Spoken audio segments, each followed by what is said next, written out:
စံတော်ရှင်ကြိုက်တရိုးစီရီတော်ရဲ့လူတွေမသိသေးတဲ့စိတ်ဝင်စားပဲတမိုင်းကြောင်းအားလုံးပဲမင်္ဂလာပါဒီနေ့မှာတော့စံတော်ရှင်ကြိုက်တရိုးစီရီတော်မြတ်ကြီးရဲ့လူတွေမသိသေးတဲ့စိတ်ဝင်စားဖွယ်ရာတမိုင်းနဲ့တူထူးခြားလာတဲ့မြင်ကွင်းအလှတရားတွေအကြောင်းကိုတင်ဆက်ပေးသွားမှာပဲဖြစ်ပါတယ်ကြိုက်တို့မြို့နယ်မှာရှိတဲ့ကြိုက်တရိုးစီရီတော်ကြီးဟာအရှိရိုးမတောင်တန်းအပါဝင်ဖြစ်တဲ့ပေါင်းလောင်းတောင်ပေါ်မှာတည်ရှိပါတယ်ကြိုက်တရိုးစီရီကိုအစွဲပြုပြီးစီရီတော်တည်ရှိရာတောင်ကိုကြိုက်တရိုးတောင်လို့လည်းခေါ်ကြပါတယ်ကြိုက်တရိုးစီရီတော်ကြီးတင်နေပုံမှာအံ့အားသင့်ဖွယ်ကောင်းလာပါတယ်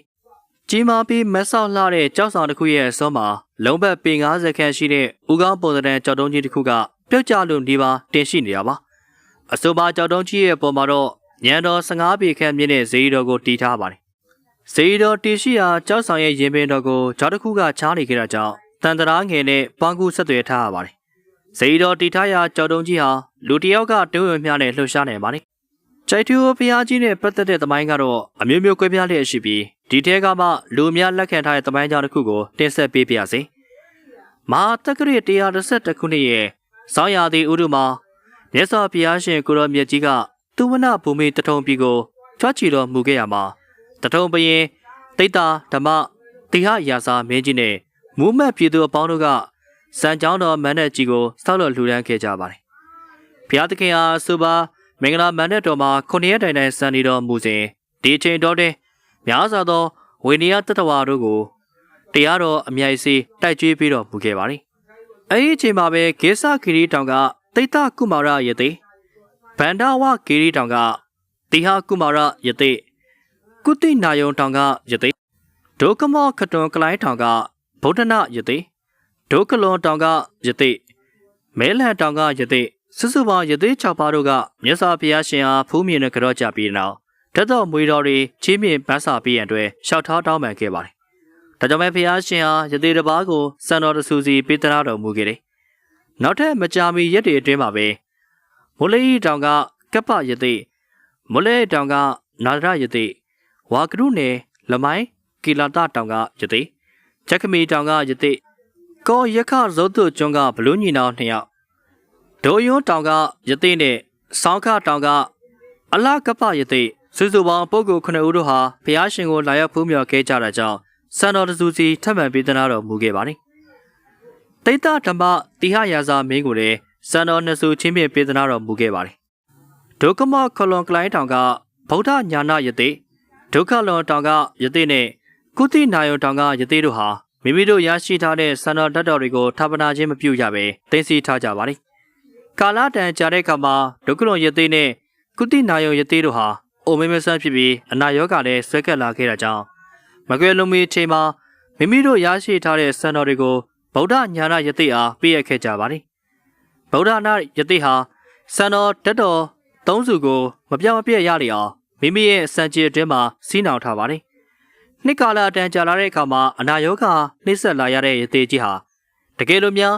မိမိကွယ်လွန်သွားခဲ့ရင်စံတော်တက်သုံးစုကိုဘလို့ပုံစံနဲ့ဘယ်နေရာမှာထားခဲ့ရမလဲလို့စိုးရင်ပူပန်စိတ်ဖြစ်လာပါတယ်။အဲဒီချိန်မှာပဲတရားမင်းကြီးကလူပြည်ကိုဆင်းလာပြီးရသေးကြီးရဲ့ဆန္ဒအတိုင်းရသေးကြီးရဲ့ဥကောင်းနဲ့တူတဲ့ကြောက်တုံးကိုရှောက်ပေးခဲ့ပါတယ်။အဆိုပါကြောက်တုံးကိုတန်လျက်နဲ့ထွင်းပြီးအထဲမှာစံတော်တဆူကိုထပ်ပနာခဲ့ပါတယ်။ဖျားရဲ့ပွဲတော်ကရသေးရဲ့ဥကောင်းတရံနဲ့တူတဲ့ကြောက်တုံးကြီးပေါ်မှာတီထားခဲ့တာကြောင့်မုံတို့ဟာကြက်ကတိယုံကြက်ကစီယုံရသေးကြီးခေါင်းနဲ့ရွက်ထားသောဖျားလို့ခေါ်ခဲ့ကြပါတယ်။ကာလကြာတဲ့အခါမှာကြက်ကတီယိုကနေကြိုက်တီယိုဆိုပြီးစကားရွေးရှားပြောင်းလဲလာခဲ့တာပါ။ကျန်တဲ့စံတော်နှစ်စုကိုလည်းတရားမင်းကဒုက္ခလွန်တောင်နဲ့ကုတိနာယုံတောင်တွေမှာအသေးသေးထာပနာပေးခဲ့ကြောင်းကိုလည်းသမိုင်းတွေထဲမှာဆိုထားပါတယ်။အဆိုပါဇေယီတော်တွေက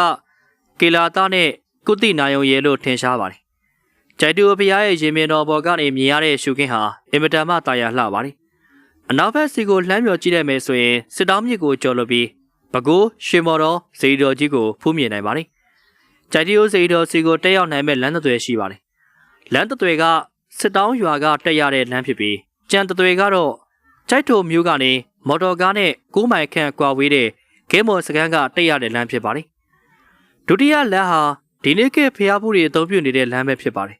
။ကဲမော်စကန်ကနေကြိုက်တီယိုရင်မြင်တော်ထိ9မိုင်ခွဲခန့်အကွာဝေးရှိပြီးစကန်ပေါင်း29စကန်ကိုဖျက်ကျော်သွားရပါတယ်။ အခုအချိန်မှာတော့လမ်းမဆက်သွယ်ရေးကောင်းမွန်နေပြီဖြစ်တဲ့အတွက်ဖျားဘူးပြည်သူတို့အနေနဲ့အခက်အခဲမရှိပြပြပပနဲ့လာရောက်နိုင်ပြီဖြစ်ပါတယ်။ကြိုက်တီယိုဖျားပွဲတော်ကိုနှစ်စဉ်တပိုရဲလကနေတကူးလာထိကျင်းပလေးရှိပါတယ်။ပွဲတော်အချိန်မှာမြန်မာနိုင်ငံရဲရဲကနေများလာစွာသောဖျားဘူးတွေသာမကပဲနိုင်ငံတကာကကမ္ဘာလက်ခီးသွားတွေပါလာရောက်ကြတဲ့အတွက်ပို့ပြီးတော့စီကားလာပါတယ်။ကြိုက်တီယိုဖျားစီကိုတက်ရလန်တလျှောက်မှာလည်းဖျားဘူးတွေနားနေတဲခုဖို့အတွက်ရေမြောင်းလေးရွှေရင်စုပ်ကင်ပြုံးပင်ရေမြောင်းကြီးဘိုးပြန်တောင်စိုက်တမော့အစားရှိတဲ့စကန်းတွေမှာဈေးဆိုင်တွေရှိပါတယ်။ကင်မွန်စကန်းမှာဘိုးကြီးနဲ့ဟုံနဲ့စင်များရှိပြီးလန်ခီတခြားမှာလည်းမျော်ရရောင်စီဒီလွမ်းစီဒီကြောက်တမန်စားတဲ့စီဒီငယ်တွေနဲ့ရွှေနှဲကျင်နဲ့ပန်းတင်နဲ့စားတဲ့နက်ကုန်းတွေကိုတွေ့နေပါသေးတယ်။အသက်အရွယ်ကြီးရင်သူတွေနဲ့အိုမေးမဆန်းသူတွေအတွက်လည်းအထမ်းပကတ်များစီးပြီးတက်ရောက်လေရှိကြပါတယ်။တောင်တက်ကားတွေနဲ့နေချင်းပြန်သွားရဖူးမြော်နိုင်တဲ့အတွက်လည်းပို့ပြီးတော့အဆင်ပြေနေပါပြီ။ဖျားဘူးတွေကကြိုက်တီယိုဖျားကနေဆင့်မိုးဆိုးဖျားဖားဖျားငါးဖျားနဂါးဖျားတွေကိုဖြတ်ပြီး၄မိုင်ခန့်အကွာဝေးတဲ့ကြောက်ထက်ကြီးဖျားစီကိုလည်းသွားရဖူးမြော်ဆူတောင်းကြလေရှိပါတယ်။ကြိုက်တီယိုဖျားရင်မင်းတော်ပေါ်မှာရှိတဲ့ဘိုးကြီးနှက်ရုံနဲ့ကြိုက်တီယိုဖျားမြောက်ဘက်မှာရှိတဲ့ကြီးကန်းပါဇက်ကောကြောက်ကူနေရာတို့က